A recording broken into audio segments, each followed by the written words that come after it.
Here at the Ideas Hub section is where you can find all the inspiration you need to create more and better content. So let's start with the title ideas page.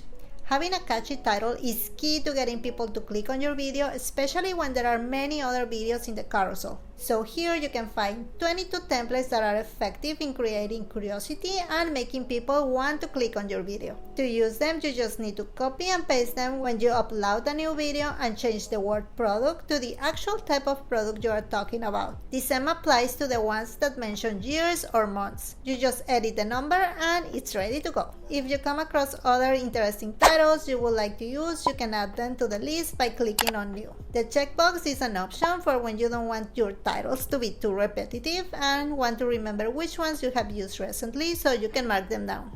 Then we have the Similar Influencers Watchlist page. I'm noisy and I like to learn from what others are doing, especially the ones that are crushing it. So that's where the inspo for the Influencers Watchlist come from. Whenever you stumble upon someone who is doing things you like in their profile, add them to the list with a note of what you liked about them.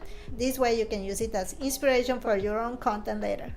The page comes with 3 slots, and anytime you need to add a new one, just click on the button below and it will pop up. Now let's move on to the brain dump page. If you have any random ideas about things you want to do or research, here is where you write them down. For the most important tasks that you feel will help you move in the right direction, jot them at the top of the page. For smaller tasks or ideas, you can add them below. When you tackle them, just check them off and they will disappear.